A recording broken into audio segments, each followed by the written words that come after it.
অসমীয়া মানেতো হিন্দু মুছলমান চব।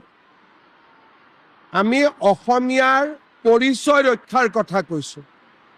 সাম্প্ৰদায়িক ৰাজনীতি কোনে কৰিছে? যিসকলে বাংলাদেশৰ পৰা অহা বিদেশীসকলক অসমৰ বৰঘৰলৈ লৈ আহিব খুজিছে।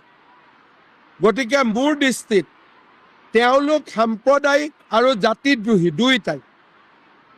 আমিতো ভাল কামেই কৰি আছো। এই কামৰ কাৰণে 855 জন শ্বহীদে 860 জন শ্বহীদে জীৱন আহুতি দিয়া নাছিলে নেকি?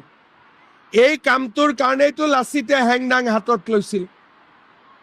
গতিকে লাচিতৰ হেংদাং আৰু শ্বহীদৰ ৰাস্তা দি খোজ কাঢ়াটো কেনেকে সাম্প্ৰদায়িক হ'ব পাৰে মোক বুজাই দিয়কচোন। যিবিলাকে এইবিলাক কৈ আছে, এইবিলাকেতো অসমত অহা কেইদিন হ'ল? তেওঁলোকৰতো দেউতাক মাকৰ জন্মই বাংলাদেশত। গতিকে তেওঁলোকে এতিয়া কি কয়, হিমন্ত বিশ্ব শৰ্মা সাম্প্ৰদায়িক। কিয়?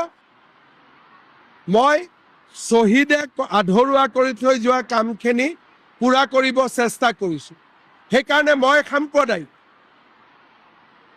তেতিয়াহ'লেতো লাচিতো সাম্প্ৰদায়িক হ'ব যে কিয় আপুনি মোগলক খেদিছিলে। মই মোগলকহে খেদিব খুজিছোঁ। কেনেকে মই সাম্প্ৰদায়িক হ'লো বুজাই দিয়কচোন।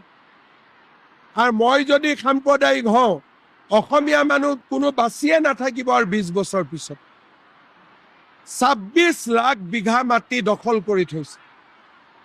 1 বিঘা 2 বিঘা নহয়। তো কেনেকে জাতিটো জীয়াই থাকিব মোক কওক। সেইকাৰণে কংগ্ৰেছে এইবিলাক কৈ লাভ নাই। অসমৰ মানুহ আমাৰ লগত আছে। Anytimes 24/7. Your news, your voice.